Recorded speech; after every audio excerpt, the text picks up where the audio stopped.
지난 시간 누가복음을 우리가 이제 마무리를 한 거예요. 누가복음을 마무리하고 사도행전에 들어갔어요. 그래서 사도행전에 들어갔다고는 하지만 우리가 요 누가복음 24장이랑 사도행전 1장이랑 겹치는 내용이 많아서 누가복음 보는 김에 사도행전 1장도 뭐 같이 보고 그런 거거든요. 그래서 오늘부터 이제 본격적으로 사도행전에 들어갈 거예요. 그래서 지난 시간에 사도행전 2장까지 봤어요. 2장 그 오순절 성령 강림 사건 보다가 말았어요. 오늘은 그 이어서 본문 2장 13절부터 이어서 보긴 할 건데 그거에 앞서서 사도행전 개관을 좀 먼저 하도록 할게요. 그래서 사도행전은 신약의 역사서의 역할을 한다고 얘기를 그때 했었거든요. 그래서 신약의 이런 사도행전 역사적 배경, 이런 신약의 역사적 배경 속에서 우리가 요 서신서를 같이 볼 거예요. 사도행전을 껴서 볼 건데 구약에서도 그런 식으로 했어요. 구약의 역사서, 우리 열왕기서, 열왕기서 보면서 선지서를 갖다 같이 껴서 봤거든요. 선지서를 열왕기서에 껴서 보면서 그 역사적 배경에 따라 그 시점을 같이 이제 좀 익숙해지도록 하면서 그렇게 진행을 했는데, 그래서 이렇게 역사적 흐름에 따라서 같이 보게 되면은 그 성경 각 권에 대한 이해가 보다 좀 더 풍성해지고 그 성경 전체 흐름을 잡는 데도 도움이 되는데, 근데 문제는 이 역사서 자체의 흐름은 자꾸 끊기게 된다는 거예요. 그래서 우리도 이제 사도행전에서 이제 서신서를 끼워서 볼 건데, 그러다 보면 각각의 요 서신서들을 갖다가 이제 우리가 이해하는 데는 도움이 되는데 사도행전 자체의 흐름은 자꾸 끊기게 될 거예요. 그래서 오늘 사도행전을 시작하기 전에 사도행전 개관을 갖다 미리 해서 사도행전 전체 흐름을 파악하고 나서 들어가려고 하는 거예요. 그래서 지난 시간에 지난주죠. 지난주에 미리 나눠드린 거예요. 한번 보셨나요? 사실 제 생각엔 어렵지 않을 거라고 생각해요. 그냥 한번 보시면은 그냥 보면은 쓱 보면 따라 읽으면은 그냥 따라서 보면은 선 따라서 보면은 그냥 크게 어렵지 않게 이해가 될 거라고 생각을 하는데 그걸 같이 보도록 할게요. 그래서 제일 처음에 요 사도행전의 배경입니다. 그래서 뭐 백그라운드예요. 기본 바탕이 되는 정보라고 생각하시면 될 것 같아요. 누가복음 하면서도 했지만 사도행전은 요 누가복음과 관련이 있다고 계속 말씀드리고 있어요. 그래서 사도행전도 저자가 누가인 거죠. 그래서 누가복음이랑 같은 거잖아요. 그래서 보면은 누가복음에서 말씀하셨던 것들이 사도행전에서 성취되어지는 게 계속 나타나요. 누가 그렇게 기록하고 있어요. 그래서 예수님 말씀하신 대로 성령이 임하는 것이 뭐 지난 시간에 봤죠. 말씀하신 대로 성령이 임하고 예수님께서 그 하나님 나라 비유했던 거, 뭐 겨자씨가 이제 큰 나무가 돼서 이제 새들이 깃드는 거, 누룩이 가루 전체를 갖다 부풀게 하는 거, 이것처럼 하나님 나라가 확장되어가는 모습들이 사도행전에서 나타나게 되는 거고요. 그리고 뭐 그런 얘기 하셨잖아요. 권세자들한테 끌려가도 성령이 가르치실 거다. 그런 위기 중에서도 또 이게 니네가 복음을 증거할 기회가 될 것이다. 이게 다 사도들과 그 바울의 그 전도 사역 가운데 다 나타나는 얘기들이에요. 그게 예수님 말씀하신 대로 사도행전에서 이루어지는 것들이 나타납니다. 그래서 이 저자가 결국 누가인데, 저자가 누가라는 것은 교회 전승에 의해서도 저자가 누가인 것을 우리가 알 수 있고, 그리고 또 이제 성경 내적인 증거들이 있었어요. 그래서 사도행전에 나타난 이런 본문들, 그리고 바울 서신을 비교했을 때 저자가 누가인 게 들어간다고 했어요. 누가복음 하면서 했었어요, 이거. 그죠? 기억 안 나시면은 누가복음 그 처음 모임 영상을 참고하시면 돼요. 그래서 여기 나타난 게 사도행전에서 우리라고 1인칭 복수로 표현된 부분이 표시가 된 거거든요. 다른 부분에 있어서 막 그들이 막 이렇게 뭐 바울이 뭐 이런 식으로 해요. 근데 우리라고 표현된 부분이 이렇게 한 거고, 그러면 우리기 때문에 저자가 이 그룹에 포함됐다는 거고, 그리고 특별히 이 본문들과 더불어서 이제 골로새서 4장에 보면은 바울서신 중에 골로새서 4장에 보면은 이제 바울이 골로새 교인들한테 편지 쓰면서 자기 동역자들 소개하면서 안부 인사하는 부분에 쭉 명단이 나와요. 그 명단과 요 사도행전에서 우리라고 표현된 부분과 본문을 갖다 비교해 보면은 사람들이 하나하나 지워지게 되거든요. 누가가 나와요. 그래서 사도행전과 누가복음의 저자는 일단 같은 인물로 누가로 볼 수 있습니다. 어떻게 같은 인물이냐? 이게 그거잖아요. 사도행전 처음 시작. 데오빌로에게 누가복음도 데오빌로에게 쓰는 거죠. 그리고 내가 먼저 쓴 글에는 먼저 쓴 게 있다는 거예요. 무슨 내용이요? 예수께서 행하셔 가르치기 시작하셔서 승천하시기까지 기록한 거. 이거 뭐예요? 누가복음이잖아요. 그러니까 누가복음과 사도행전이 저자가 같은 인물이다. 이런 걸 우리가 알 수 있고, 방금 봤듯이 이러한 내적인 증거들에 의해서 사도행전의 저자가 누가다. 그래서 누가복음의 저자도 누가다. 이렇게 되는 거예요. 그리고 또 누가는 역사가적인 면모를 보여주고요. 그리고 골로새서 4장 14절에 의하면 사랑받는 의원 누가, 의사 누가로 알 수 있어요. 그래서 의사인 것으로 봐서 노예 출신인데 뭐 자유를 얻게 된 자유민일 것이다. 뭐 로마 시민권자는 아닐지라도 그 정도로 생각을 할 수 있습니다. 그리고 기록 시기는 AD 63년 이후, 적어도 아무리 빨라도 AD 63년이다. 그러니까 사도행전의 기록 자체가 바울이 로마에 투옥되는 가택연금 당하는 것까지 기록을 하고 있는데 그 시기가 60년대 초반이거든요. 그러니까 당연하게 사도행전의 기록 시기는 아무리 빨라도 63년 정도 되는 거예요. 근데 누가복음 하면서 제가 말씀드렸듯이 저는 그 누가복음의 기록 시기를 AD 이제 70년 이후로 추정을 해요. 그러니까 예루살렘 멸망, 성전 파괴 이후의 시기가 누가복음의 기록 시기로 제가 생각을 해요. 그렇게 한다면은 당연히 누가복음의 속편인 사도행전도 AD 70년 이후에 기록된 것으로 생각할 수 있을 거예요. 그래서 이런 누가복음과 사도행전의 뭐 드러나는 그런 메시지를 가지고 원독자들의 시기를 추정했을 때도 70년 이후 저작설이 더 타당하다고 생각합니다. 자세한 건 역시 그 누가복음 처음 영상 참고하시면 될 것 같아요. 그리고 원독자는 데오빌로 아까 봤듯이 수신자가 명시되어 있어요. 실제 인물일 수도 있고 가상인물일 수도 있다고 했어요. 그 이름의 뜻은 하나님의 사랑을 받는 친구, 요 정도 생각할 수 있을 거예요. 그래서 실제 인물이라면은 데오빌로에게 각하라는 호칭이 붙거든요. 그럼 원로원급의 높은 지위예요. 로마 원로원급. 그 정도 지위를 가진 사람일 것이고, 그리고 이렇게 복음에 대해서 교회에 대해 소개하는 것을 봐서 그리스도인이 된 지 얼마 안 된 그런 좀 초신자였을 것이다. 혹은 기독교에 관심이 많은 경건한 이방인, 그 정도였을 거라고 생각이 됩니다. 그래서 누가복음과 사도행전은 이방인 저자 누가가 이방인 성도에게 기록한 책이에요. 그래서 예루살렘 성전 파괴 이후 유대교와 기독교가 완전히 결별, 그리고 회당과 교회가 완전히 결별한 상황 가운데서 교회의 탄생과 성장에 대해서 그 기원을 설명해 줄 필요가 있었던 거죠. 그걸 기록한 거예요. 뭐 교회 정체성이잖아요. 그 교회 정체성. 회당에서부터 완전히 잘려 나갔기 때문에 그 정체성, 자신들의 정체성에 대해서 가르칠 필요가 있었어요. 기독교가 정당하다는 것. 핍박 가운데도 있었으니까. 그 하나님 백성의 정통성이 교회에 있다는 거. 회당이 아니고. 그래서 성전, 율법, 예루살렘을 강조하면서 그뿐만 아니라 이제 구약 언약의 성취로서의 그 복음과 교회를 드러내고 있는 거예요. 그래서 이런 식의 교회에 대한 인식은, 기독교에 대한 인식은 바울이 자기가 이제 복음 자신을 변론하는 것을 통해서도 이런 식의 인식이 드러나거든요. 그래서 바울도 뭐 나중에 이제 총독에게 앞에 가서 이제 변론할 때도 보면은 바울이 이런 고백을 하는 거예요. 하나님을 섬기고 율법과 선지자들의 글에 기록된 걸 다 믿는다. 잘 구하게 된 거. 그리고 여기서 신문 받는 게 우리 조상에게 약속하신 그 언약 때문에 언약의 성취를 바라는 것 때문에 이렇게 잡혀 있는 거다. 이런 거. 그리고 26장 22절에서도 선지자들과 모세가 반드시 되리라고 말한 것, 이걸 믿은 그런 거밖에 없다. 그걸 내가 증언한 거다. 그러니까 이런 식으로 언약의 성취로서의 교회를 갖다가 드러내주고 있는 거예요. 그리고 사도행전은 또한 이런 기록들을 통해서 복음 선포의 목적이 있습니다. 그러니까 교회의 기원과 그 정체성에 대해서 당연히 설명을 하게 되면은 결국 예수님으로부터 교회의 기원이 나오는 거기 때문에 교회를 설명함에 있어서 복음이 선포되어지는 게 당연한 거예요. 사도행전도 그런 목적이 있어요. 그리고 아까 말씀드렸듯이 당시 역사적 상황, 핍박의 상황 가운데 있었잖아요. 그래서 기독교가 이제 정당하다는 것을 증명할 필요가 있었어요. 기독교가 무죄하다. 로마에 적대적이지 않다. 그러니까 로마로부터 어떠한 처벌이나 선고를 받지 않아요. 그런 모습이 나타나요. 오히려 기독교는 기존 유대교의 그 정통성을 계승하는 거다. 그래서 성경에 기록된 언약 백성의 정통성이 교회에 있다. 이걸 변증하고 있습니다.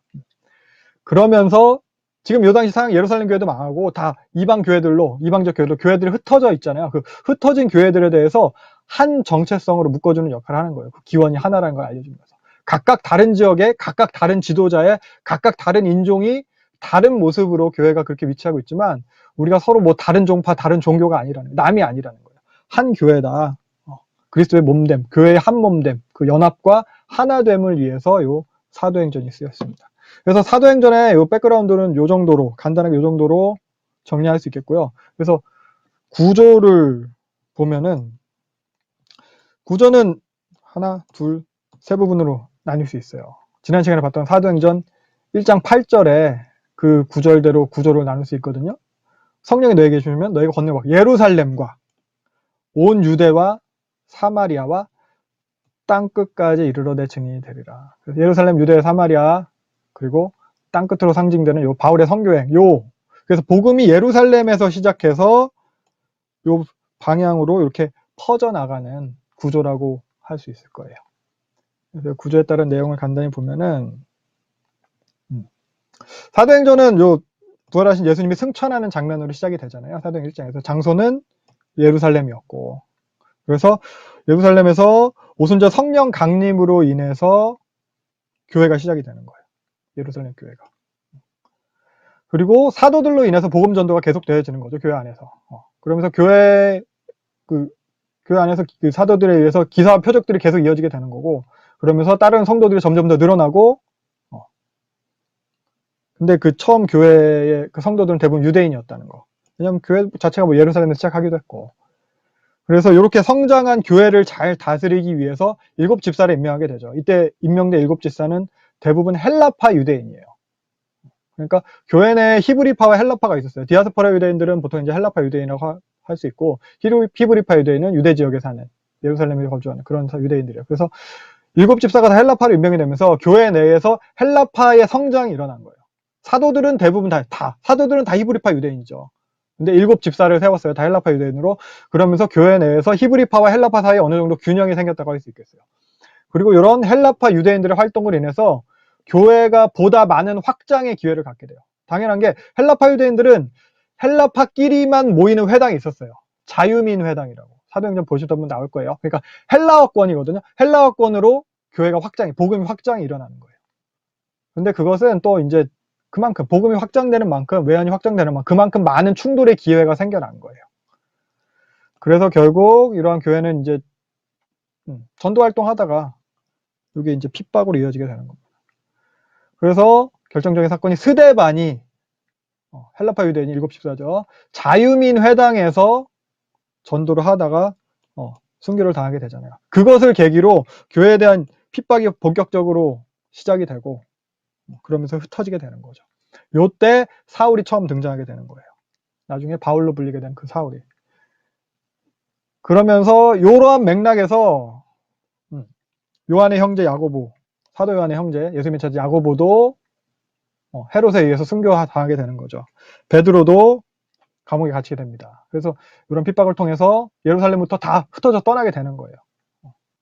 유대교의 진한 색채를 띠지 않는, 그러니까 히브리파 유대인들은 그나마 버티는 건데 헬라파 유대인들은 다 흩어지게 돼요. 그래서 이런 핍박을 통해서 교회가 어떻게 해요? 예루살렘 바깥으로 확장하게 되는 거예요. 핍박을 받았으나 말씀은 더 흥황하게 됐다. 이렇게 사도행전은 말하고 있어요. 그래서 유대 사마리아 지방으로 확장이 되게 되는 건데, 이때 특별히 이제 집사 빌립을 통해서 사마리아 전도가 시작이 돼요. 그리고 예루살렘에서 베드로와 요한을 보내서 사마리아 사역을 진행하는 거예요. 그리고 또 빌립은 요 이디오피아 내시 간다게에게도 전도를 하게 됩니다. 그러면 요때 이제 흩어져 있는데 흩어진 꼴도 못 보는 거지. 그래서 흩어지면서 계속 전도를 하니까. 그래서 대제사장의 권한을 받은 사울이 다메섹으로 이제 교회를 핍박하러, 잔멸하러 가다가 이제 갈새, 다메섹 도상 길 가다가 예수님을 만나서 회심하게 되는 거죠. 사울이 이제 개종하게 되는 거예요. 베드로는 계속해서 이제 사마리아뿐만 아니라 이제 루따에서 중풍 걸린 애니아 고치죠. 요빠에서 죽은 도르가 살리죠. 가이사랴에서 이방인 백부장 고넬료에게까지 이렇게 계속해서 전도하게 되는 거예요. 요 모든 일이 성령님께서 주도적으로 개입하고 있다고 본문은 말하고 있어요. 특히 요 이방인 고넬료에 대해서. 고넬료의 집의 사역은 이방인 교회가 세워질 것을 예표하고 있어요. 그 전까지 뭐 유대인들한테 막 전도를 했는데 이제는 이방인들에게까지도. 그래서 또 이방인 교회가 세워지는데 그 이방인 교회도 예루살렘 교회와 마찬가지로 동일한 정통성을 가지고 세워지게 됩니다. 동일한 하나님의 백성이다라는 걸 요 고넬료에게 고넬료 집에 가서 전도하는 사건을 통해서 보여주고 있습니다. 그래서 핍박받아서 흩어진 성도들이 이렇게 유대인뿐 아니라 이방인, 헬라인들에게도 이게 복음을 전하게 되는 거고요. 그래서 안디옥에 이방인 교회가 처음 세워지게 돼요. 그래서 예루살렘에서 바나바를 보내가지고 사역을 하게 되는 거예요. 그리고 이 바나바는 사울을 불러가지고 안디옥 교회를 같이 섬기게 돼요. 여기서 처음으로 교회가 그리스도인이다라고 불리게 돼요. 그 전까지는 뭔지 몰랐어요. 자기들이 뭐 정체성이 뭔지 그냥 그대로 유대교 성경 잘 믿고 그냥 뭐 혹은 뭐 예수랑 같이 있던 사람 뭐 믿는 자 이 정도로 표현이 됐는데 이때부터 안디옥 교회 때부터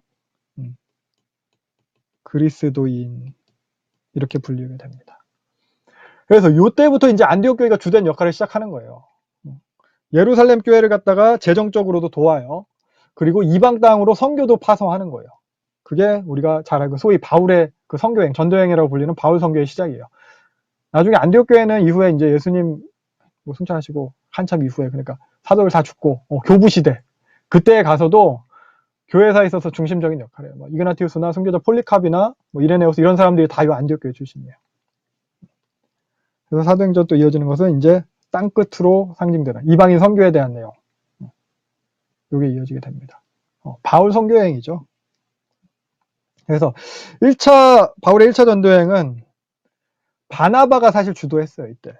바나바가 안디옥 교회 지도자였으니까. 바나바의 주도로 바울과 마가가 같이 갔어요.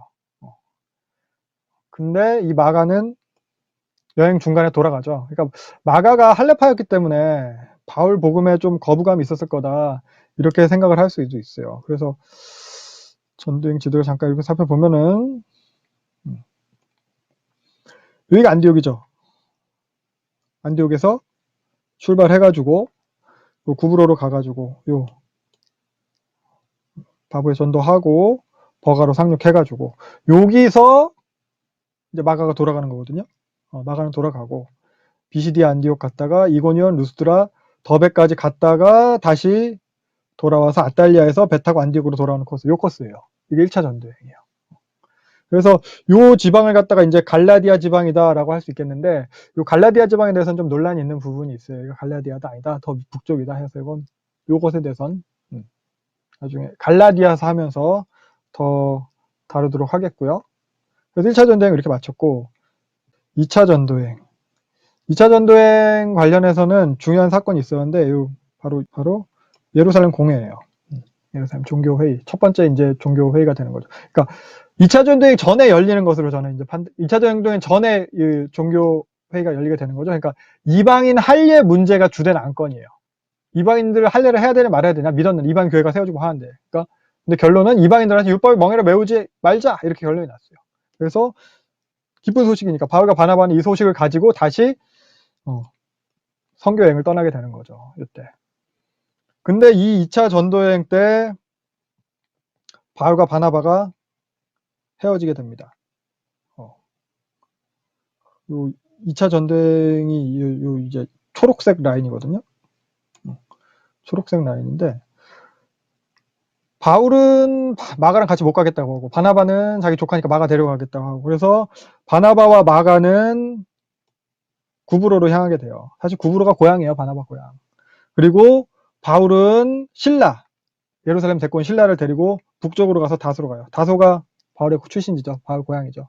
그래서 육로를 향해서 자기가 전도했던 동네에 가서 얘들아 할례 안 받아도 된다. 어떻게 기쁜 소식을 전하고 아시아로 가려고 했으나 예수의 영이 인도해서 어떻게 돼요?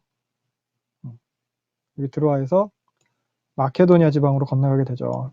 빌립보, 데살로니가 이렇게 지나가지고 남쪽으로 와서 아가야 지방 사역까지 하게 되고 주로 고린도 지방에서 많이 사역을 하죠. 그리고 에베소를 들려서 다시 가이사랴로 갔다가 예루살렘 지나서 예루살렘에 여기서 이제 부조를 하는 거예요. 그리고 또 안디옥으로 돌아오게 됩니다. 이게 2차 전도행이에요. 3차 전도행. 3차 전도행은 목적지 자체가 뚜렷했어요. 2차 전도여행 끝나고 돌아오면서 들렸던 요 에베소에 들리는 게 목적이었어요. 그래서 그 전도 방식도 좀 바뀌게 돼요. 지금까지는 그 전도여행을 가면 그 지역의 회당을 중심으로 이제 회당을 찾아서 바울이 이제 강론을 하면서 전도를 했다면은 요 에베소에서는 두란노 서원을 빌려서 거기서 이제 계속 가르치면서 강론했어요. 낮에는 일하고 밤에는 가르치고 뭐 이렇게 했대요. 쉬면서 가르치고 뭐 아무튼. 그러다가 요 에베소에서 이제 아데미 여신 은으로 막 우상 만들어 세운 은장색 데메드리오 소동 때문에 어떻게 피하게 되는 거예요. 쫓겨나듯이 피하게 뭐 몰래 도망간 거죠. 그래서 마게도니아, 아가야 지방을 거쳐서 아까 봤던 2차 전도여행의 그 순서대로 거쳐서 예루살렘으로 가게 되고 예루살렘에서 체포되게 됩니다. 그래서 유대인들이 결국 이제 바울을 갖다 죽이려고 하는 건데 어떻게든 유대인들은 바울을 죽이려고 했어요. 바울이 물로 치면 진짜 막 신천지 같은 존재죠. 막 유대교 교인들 다 빼가고 막 이러니까. 그러니까 어떻게든 바울을 죽이려고 했는데 결국 로마 시민권자니까 바울은 카이사 로마 황제한테 상소를 하게 되고 그래서 결국 4차 전도행에 불리게 되는 요 로마로 압송되게 되는 거예요. 그래서 바울은 요 예루살렘에 잡혀 있을 때든 가이사랴의 총독에게 구금돼 있을 때든 로마의 가택연금 당했을 때든 바울은 자기가 그 어떤 상황에 있든지 계속 복음을 전하는 거예요. 그런 모습이 나타납니다. 그래서 이걸 갖다가 바울의 선교다. 바울의 선교 여행이다. 이렇게 생각할 수 있는데 바울 선교가 되게 돋보여요. 사도행전에서 되게 많은 부분을 분량적으로 차지하고 그게 돋보이는 게 사실인데 근데 이렇게 바울의 선교가 폭발적인 이런 성과를 거둘 수 있었던 것은 이미 하나님께서 세계 역사를 통해서 그러한 기반을 다 조성해 놓으셨기 때문이에요. 우리가 중간사에서 잠깐 봤어요. 그래서 간단하게 정리하면 중간사의 그 기간, 말라기 이후 세례요한이 나타나기까지 그 기간을 통해서 하나님께서 이 교회를 준비하고 계셨다는 거거든요. 그러니까 헬라 제국으로부터 뭐 독립하려고 독립전쟁이 있었잖아요. 그런 정치적, 종교적 혼란을 틈타서 탄생하게 된 게 이 바리새파였어요. 바울이 이 바리새파 출신이고 바울이 거의 바리새파 뭐 가말리아 학파 그 밑에서 이제 가말리아 밑에서 바리새파 랍비로 준비되어지는 거예요. 그 교육을 되게 잘 받은 거예요. 똑똑한 거예요. 다소 출신인 것도 그렇고. 그래서 바울이 이렇게 높은 수준의 교육을 받을 수 있었던 것이 다 하나님께서 세계 역사를 통해서 받을 수 있도록 그렇게 높은 교육을 받을 수 있는 곳에 태어날 수 있도록 또 바울이 그 바리새파 다소 이렇게 준비될 수 있도록 하나님께서 준비하신 거예요. 보다 자세한 사항은 그 중간사랑 신약 배경 동영상 참고하시고요. 아무튼 이렇게 똑똑하니까 이런 바울이니까 막힘없이 변론하고 가르치고 전도할 수 있는 거예요. 바울을 위해서 교회를 위해서 하나님께서 준비하신 거예요. 그리고 그런 유다의 멸망 구약하면서 봤듯이 유다의 멸망 그런 디아스포라로 흩어지는 걸 포로로 잡혀가는 걸로 인해서 생겨난 게 요 회당이었어요. 그러니까 요 회당이 바울 선교의 전진 기지 역할을 하는 거예요. 세계 곳곳에 다 회당이 있어요. 성경과 하나님을 아는 유대인들이 있는 거예요.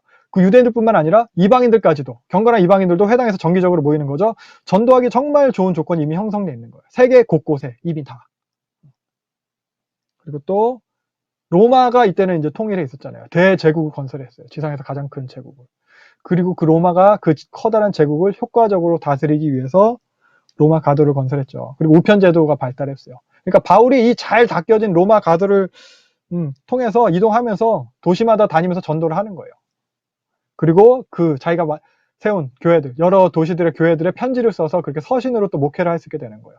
교통과 통신의 발달의 수혜를 교회가 받게 되는 거예요. 그리고 요 언어의 통일. 알렉산더 대왕이 대제국을 만들었잖아요. 헬라 문화권. 지금 로마 제국 시대라고 해도 이미 문화는 다 헬라 문화권이에요. 세계 공용어가 요 헬라어예요. 그래서 바울이 어느 지역을 가든지 복음을 전하는 데 있어서 언어 때문에 고생을 하지 않아요. 헬라어 성경도 이미 번역돼서 있고 히브리 성경이 아니라 그러니까 읽을 만한 사람들은 다 뭐 접해보고 읽을 수 있는 거예요. 성경이 생소하지 않았고 언어의 장벽도 없고 그러니까 복음을 전하는 데 있어서 한층 더 수월한 거예요. 물론 바울이 고생 많이 했죠. 뭐 쉽다는 건 아니에요. 더 힘들 뻔했는데 나았다는 거죠. 그래서 아무튼 바울을 위해서 교회를 위해서 하나님이 이렇게 이미 예비해 놓으셨다. 그 예비하심 덕분에 바울이 이제 보다 효과적으로 선교를 할 수 있었던 거죠. 교회가 땅끝으로 확장되어 갈 수 있었던 겁니다. 그래서 사도행전 특징을 보면은 특징은 성령, 증인, 교회 이 정도로 할 수 있어요. 그래서 보면 성령이 하시는 일이 결국 증인되게 하시는 일이거든요. 예수에 대해서 증언하게 하시는 영이잖아요. 예수를 주로 시인하게 하는 영이에요. 주님으로. 그래서 이렇게 예수에 대해서 주로 고백하는 사람들의 모임이 결국 교회거든요. 그래서 성령으로 증인된 사람들이 모인 게 교회예요. 그래서 사도행전의 모든 사역은 그래서 성령으로 시작돼서 성령으로 인도되고 성령으로 성취되게 됩니다. 교회가 그래요. 사도행전의 모든 사역이 그래요. 그리고 이렇게 시작된 이런 교회의 모습은 증인됨이라고 이야기할 수 있어요. 교회는 박해도 굴하지 않고 증인됨의 모습을 수행을 하고요. 또 박해를 통해서도 증인됨의 모습을 수행합니다. 그리고 바울과 같이 박해하던 자들도 증인으로 변화되는 모습이 보여져요. 요 증인의 개념은 계시록에서도 요한계시록에서도 강조되는 개념이에요. 계시록에서는 뭐 간단하게 표현하자면 증인으로 살다가 죽는 것을 그리스도의 신부로 준비되는 것이다 라고 얘기하고 있어요. 그래서 교회가 그리스도의 신부로 얘기하고 있잖아요. 그 교회가 이거예요. 증인으로 살다가 죽는, 순교하는 것. 그렇습니다. 그래서 교회는 이렇게 시작되었고, 그리고 또 잠깐 훑어봤듯이 그런 내적인 어려움과 외부적인 핍박 속에서 계속 성숙해 가고요. 그리고 성령의 인도하심과 그런 바울의 그런 사도들의 선교 사역을 통해서 계속해서 확장되어지게 됩니다. 사도행전은 이것을 이야기하고 있어요. 이 정도로 사도행전을 개관할 수 있겠고요. 그래서 사도행전 구조표를 잠깐 보면은 오늘 나눠드렸는데 뭐 보셨나요? 보실 시간 있었나? 그래서 사도행전 구조표를 보면서 할 건데 요 표 이제 좀 잘라가지고 보면서 할 거예요. 그래서 사도행전이죠. 성령으로 인한 하나님 나라 확장이에요. 누가복음의 속편이야. 계속 얘기하지.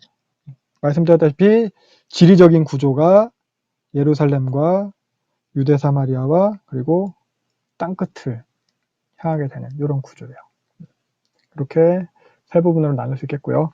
그래서 앞에 여기 연도를 제가 표시해 놨는데 쭉 있는데 이 연도들이 책마다 오차가 막 3년까지 차이가 나요. 근데 그래도 요 상대적인 순서는 다르지 않거든요. 그러니까 보시면서 이런 순서로 아 이때쯤에 이런 일이 일어났구나 정도로 좀 그런 흐름에 익숙해지시면 될 거예요. 그래서 지난 시간에는 글씨가 많이 작죠. 예수님의 요 부활하심과 승천하는 사건부터 같이 본 거예요. 특별히 우리가 기억해야 될 게 사도행전 1장 8절의 말씀이라고 했어요. 성령이 너에게 임하시면 너희가 권능을 받고 예루살렘과 온 유대와 사마리아 땅끝까지로 내 증인이 되리라. 이게 제자들을 향한 예수님의 마지막 명령이라고 할 수 있는 구절이고 봤듯이 사도행전 전체에 걸쳐서 이 구절이 성취가 되는 거예요. 그리고 더불어 기억해야 될 게 하나님 나라. 부활하신 예수님이 승천하기 전에 요 40일 동안 계속해서 가르치셨던 게 하나님 나라. 공생의 3년 내내 제자들한테 가르치셨던 것도 요 하나님 나라. 그래서 십자가와 부활이라는 그런 예수님의 사역도 물론 중요하지만 그 예수님이 계속해서 가르치셨던 거는 요 하나님 나라여야 되는 거예요. 사실 십자가랑 부활도 뭐 성령의 오심도 다 이 하나님 나라를 위함이라고 할 수 있을 거예요. 아무튼 뭐 제자들은 그 하나님 나라에 대한 이해가 뭐 부족했죠. 완전하진 않았겠지만 그래도 제자들은 예수님 말씀하신 대로 예루살렘에 머무르면서 기다리게 됩니다. 그리고 제자들은 제일 먼저 기도하는 중에 가룟 유다를 대신할 사돈을 선출하죠. 마띠아를 뽑게 돼요. 그래서 상징적이기는 하지만 12사도가 준비되는 거거든요. 구약의 언약을 계승할 그 하나님 나라 백성 공동체가 준비된 것이다 라는 얘기를 했었어요. 그리고 오순절 날이 되는 거죠. 오순절. 그래서 예수님 말씀하신 대로 성령이 모여있는 이 사람들한테 임하게 됩니다. 이게 이제 교회의 시작이라고 할 수 있는 거예요. 지난 시간 요 오순절 성령 강림 부분까지 봤어요. 그래서 이게 결국 바벨탑 사건의 역전이라고 이야기했어요. 그래서 하나님께서 이제 적극적으로 개입하셔서 다시 이제 회복하시는 일이 시작된 사건인 거예요.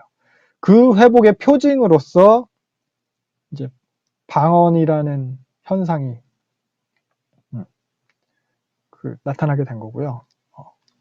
사용되게 된 거고. 그래서 명절을 지내러 온 요 디아스포라 유대인들이 복음을 듣게 되는 거죠. 하나님의 큰 일을 듣게 되는 거예요.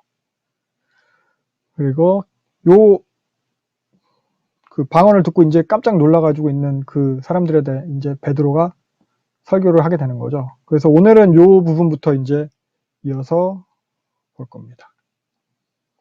그래서 보면은 본문을 보면 베드로가 이제 설교를 하는 거잖아요. 14절부터. 그러니까 앞에서 청중들이 다 놀래가지고 여기도 보면은 이제 뭐 이렇게 술 먹었다 얘네들 나 술 취한 거 아니냐 뭐 이렇게 반응을 하게 되는 거죠.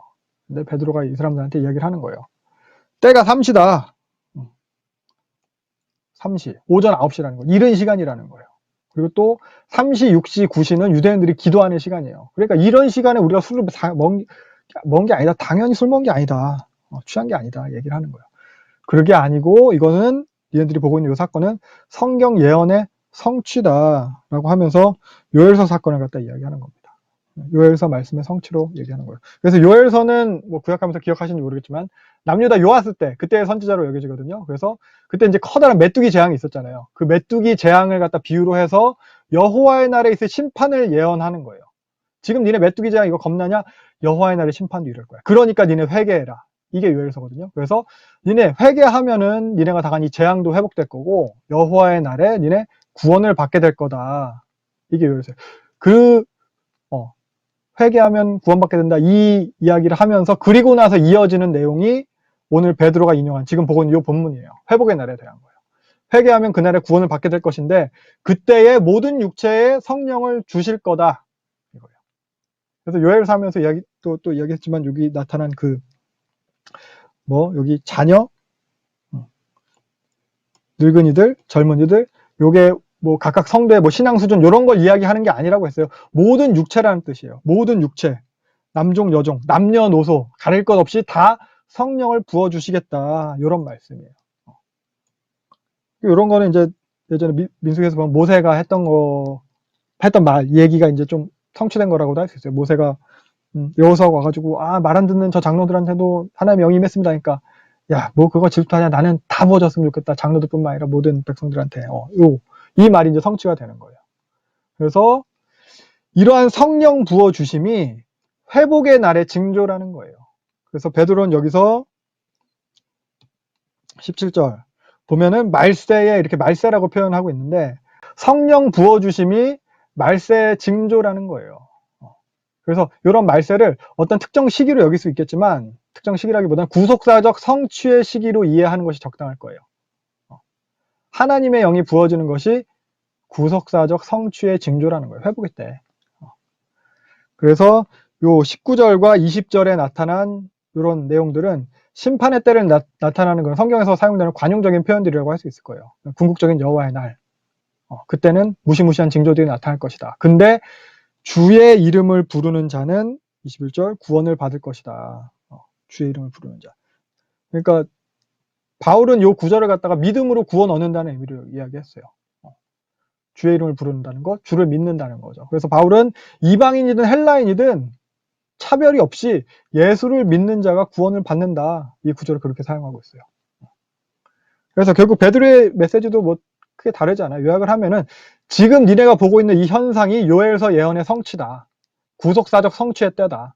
하나님께서 약속하신 대로 성령을 지금 부어주신 거다. 그리고 이제 심판의 때가 올 텐데 그때 누구든지 주를 믿는 자가 구원을 받을 것이다. 이 얘기를 한 거예요.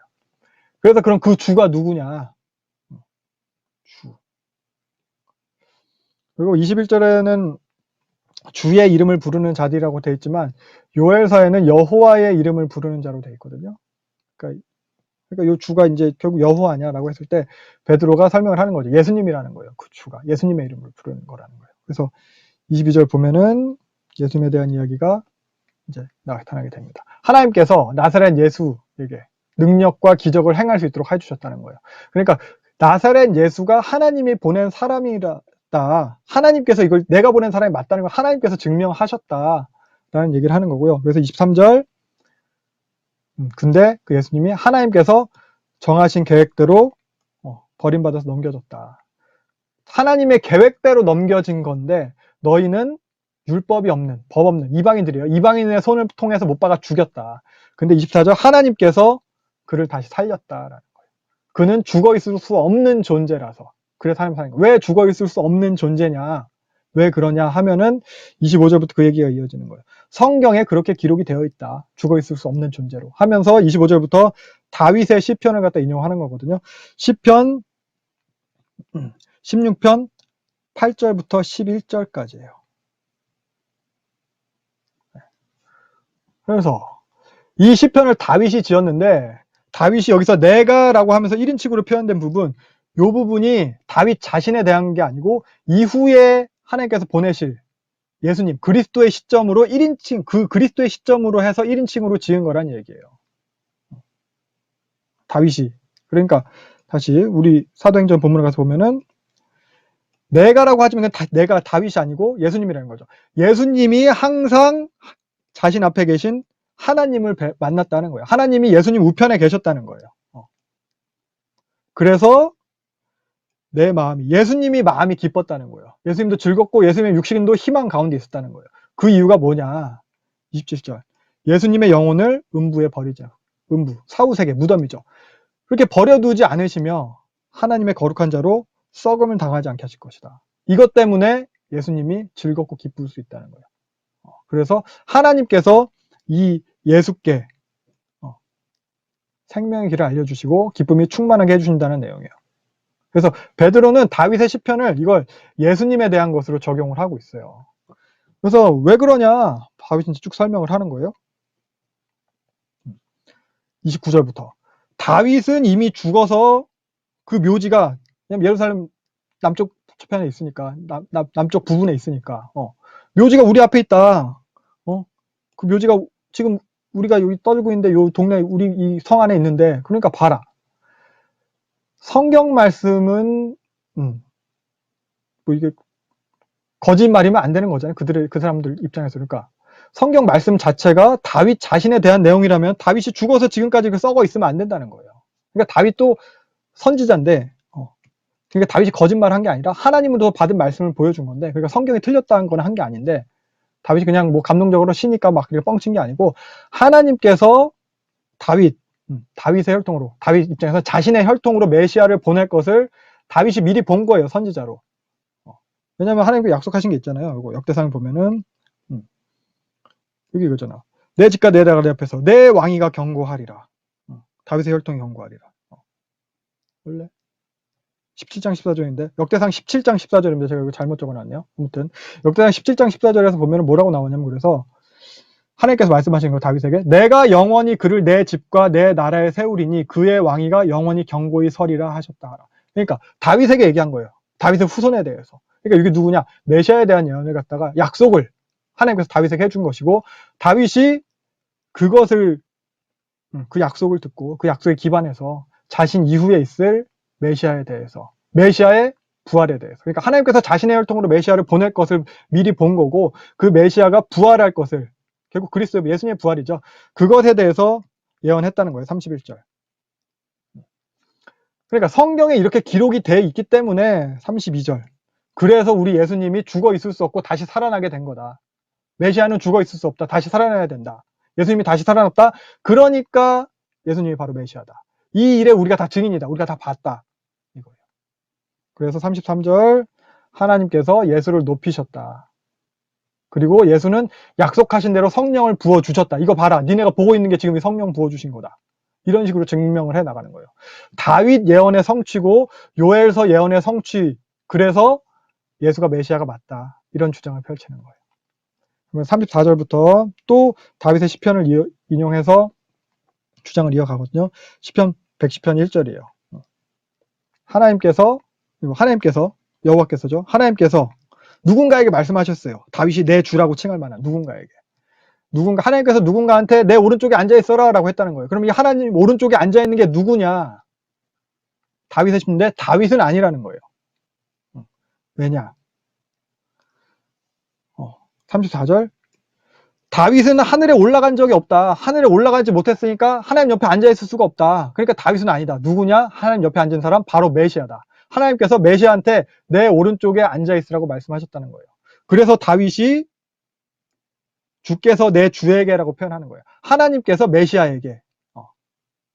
그래서 하나님도 다윗한테 주님, 메시아도 다윗한테는 주님이라는 거예요.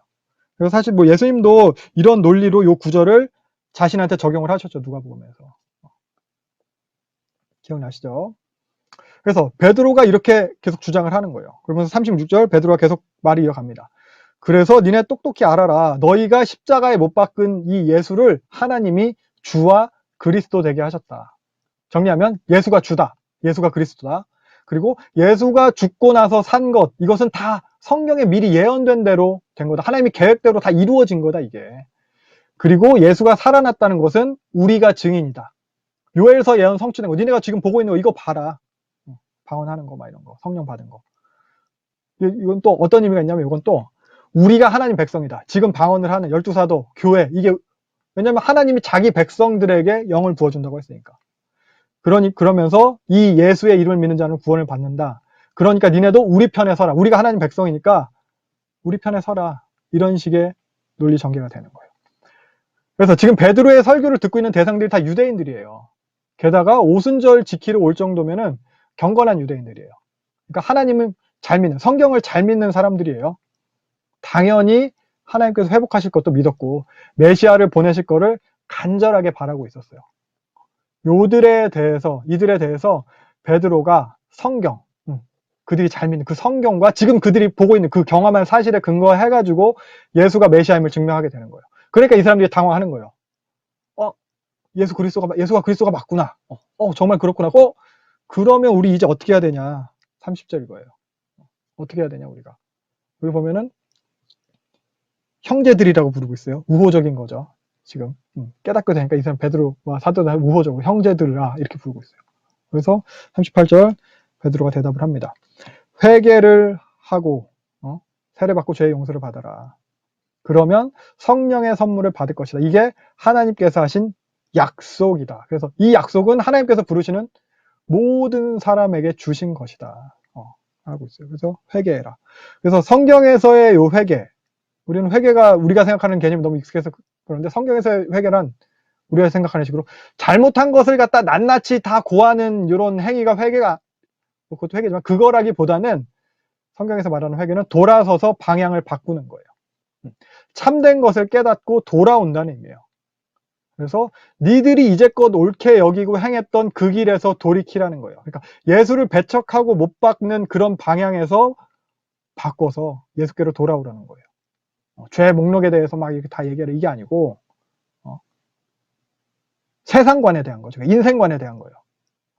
니네가 생각하던 인생관이 뒤집어야 되는 그 새로운 판이 깔렸으니까 이 판으로 오라는 거예요. 이게 구원이에요.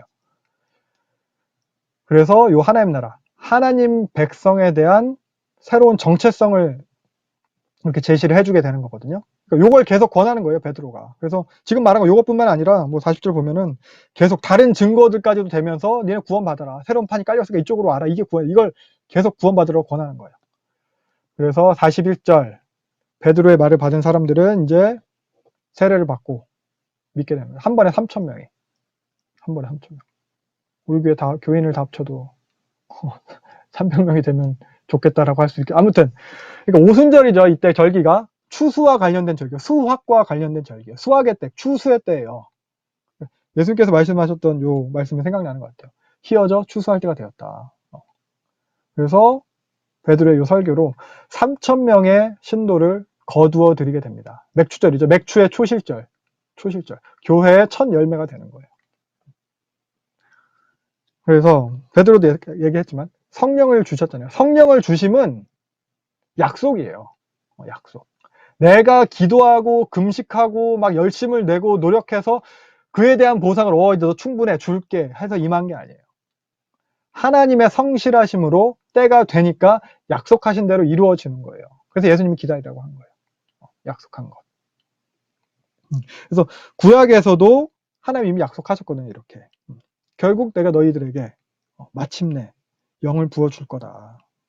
내가 너의 영을 너희 속에 두어서 너희들이 율법을 지키게 하겠다. 내 법을 따라 살게 하겠다. 하나님께서 약속하신 것, 때가 되니까 이게 성취가 된 거예요. 그러니까 어떤 공식이 있어서 그대로 해야만 받는 거 뭐 이런 게 아니에요.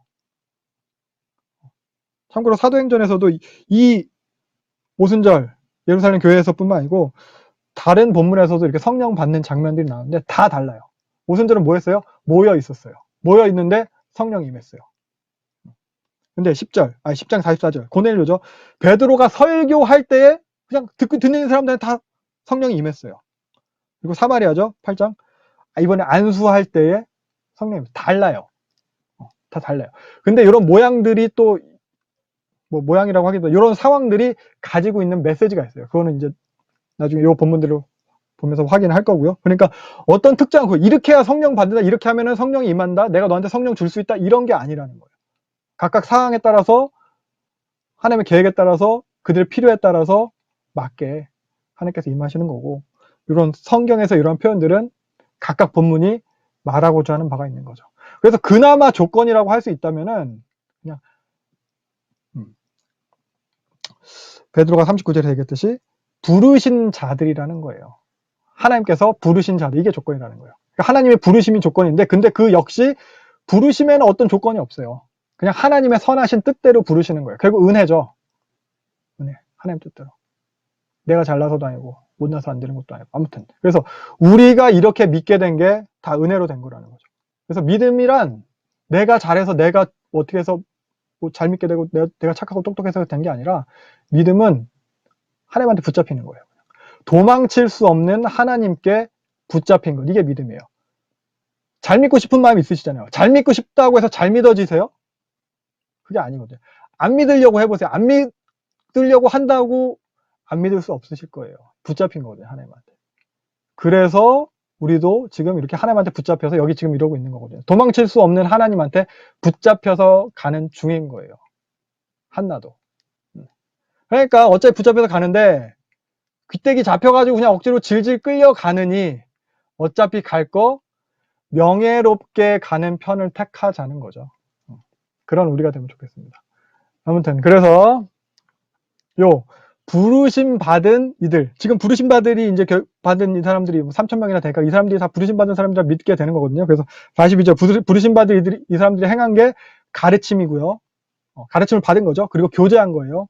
그리고 성찬, 그리고 기도예요. 그러니까 세례를 받고 교회 공동체에 들어온 사람들이 행한 게 이거예요. 이게 네 가지가 가르침, 교제, 성찬, 기도, 이게 교회 표지라고도 할 수 있는 것들이에요. 그러니까 이 네 가지는 사실 따로 분리될 수 있는 게 아니에요. 함께 가야 돼요. 하나라도 부족하면 다른 것들에도 문제가 생겨요. 그래서 보면 여기 사도의 가르침이라는 것, 이게 결국 예수 그리스도의 복음에 대한 거죠. 그러니까 사도들이 부활하신 예수님을 통해서 깨닫게 된 것, 예수님이 성경을 통해서 알려주셨잖아요. 그것에 대한 거예요. 사도들이 주된 사역, 이게 이거예요. 사도행전 6장 24절을 보면은, 그래서 사도들이 그 7집사를 세우면서 자기들은 말씀 가르치는 일과 기도하는 일에 힘써야 되기 때문에 이를 갖다 분담을 시키려고 해요. 그래서 7집사를 세우는 거거든요. 그러니까 사도들이 하는 주된 사역이 이 말씀 사역인 거예요. 그래서 예수님께서 결국 12사도들한테 나타나서 깨닫게 하셨으니까 그 사도들한테 가르치신 바 그 성경 말씀을 다시 교회에 가르치는 거예요.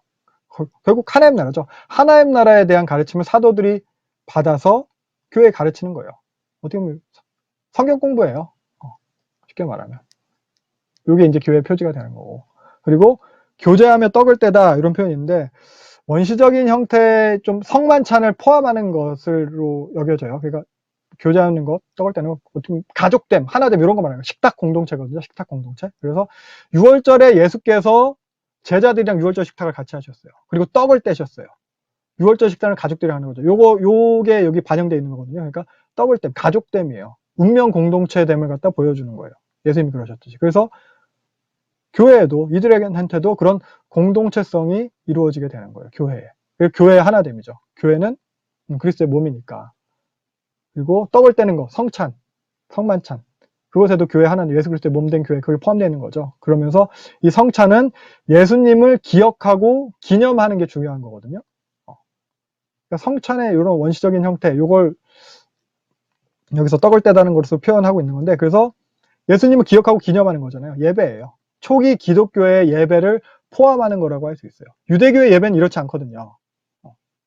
그래서 초기 기독교의 예배 형태가 여기 포함되어 있을 거라고 여겨지고요. 그리고 기도는 뭐 누가가 계속해서 강조하는 부분이에요. 누가복음에서, 사도행전에서도 그렇고 예수님도 뭐 시험에 들지 않고 유혹을 이기기 위해서 기도해라. 그리스도와 함께하기 위해서 니네가 그래서 기도해야 된다. 기도에 힘써야 된다. 이거 니네가 처한 그 모든 것을 감당하기 위해서 필요한 거, 이게 기도라고 했잖아요. 하나님과 신뢰관계를 위해서. 그래서 기도에 힘써야 되는 거예요. 예수님도 기도하심으로 그 자기의 모든 사역을 감당하셨고, 그래서 말씀을 가르치는 것, 그리고 성도의 교제, 그리고 그리스도를 기념하는 예배, 그리고 기도. 유대교식 예배 그런 거 말고, 나 자신만을 뭐 바라는 그런 거 예배 말고, 그리스도를 기념하는 예배 이런 거. 그래서 요게 교회의 표지가 되는. 그러니까 지금 이 사람들이 모여서 뭐 어떻게 보면 교회를 시작했다고 하지만 이 사람들은 자기들이 교회인지 몰랐어요. 불리는 명칭이 없었어요. 교회라고 불러주지도 않았고, 교회라는 개념도, 그리스도인이라는 개념도 아직 안디옥 교회가 세워지기 전이니까 그런 개념이 잡히지 않은 상태인 거예요.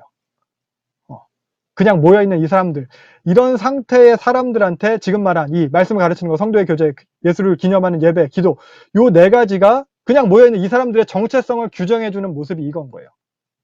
이들의 정체성, 이거예요.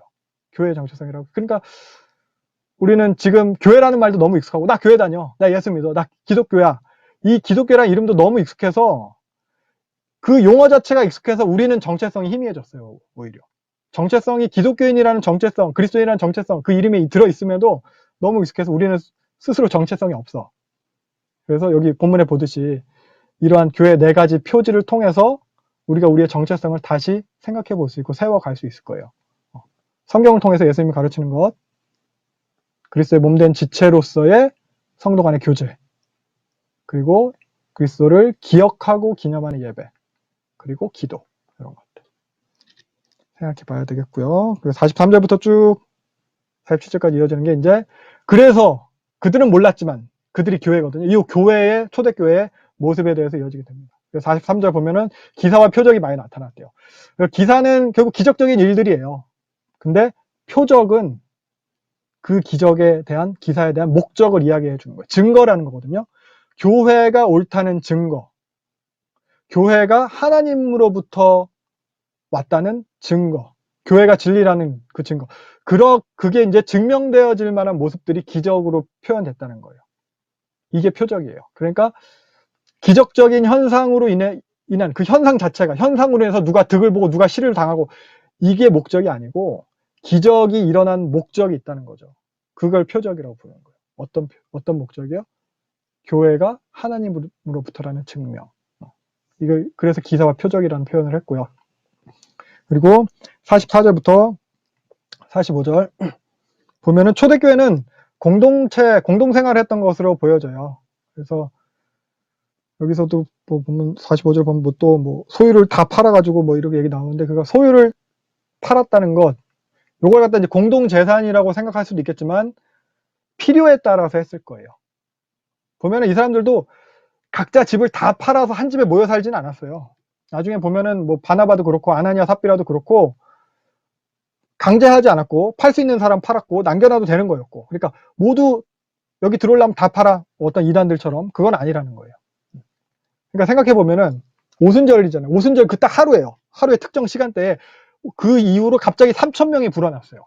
생각해보세요. 명절을 지키러 온 사람들이에요. 자기 집은 다 멀리 떨어져 있어요.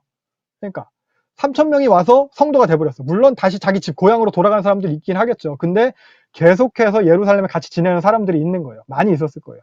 왜냐하면 사도들한테 예수님에 대해서 배워야 되니까. 돌아가면 못 배우잖아요. 사도들한테 지금 배워야 되는 거. 아직은 성경도 없고 그러니까. 그리고 생각해보면 사도들만 해도 그래요. 사도들이 예루살렘 출신이 한 명도 없어요. 다 갈릴리 사람이에요. 근데 예루살렘에서 지내요. 무슨 기반으로? 이 사람들을 먹여 살려야 했어요. 자연스럽게 공동생활을 하게 되는 거예요. 당연히 공동체 안에서 필요에 따라서 나눠주는 일들이 생길 수밖에 없게 되는 거예요. 처음이기 때문에. 없기 때문에. 그런 것을 이제 생각할 수. 그래서 뭐 옛날에 뭐 이거 가지고 교회가 이래야 된다, 뭐 공동체 생활하자, 그래서 막 공동체 운동하시는 목사님들도 있고 했는데, 뭐 그게 꼭 다 틀렸다고 할 수는 없지만 왜 이렇게 하게 됐느냐라는 걸 갖다가 생각해 봐야 되고, 이걸 통해서 그래서 주려고 하는 메시지가 무엇냐, 이게 또 왜 일어났냐, 이걸 생각해 봐야 되는 것 같아요. 아무튼 그래서 46절 보면은 또 날마다 성전에 모이기 힘썼대요. 날마다 성전에 모이기 힘썼다.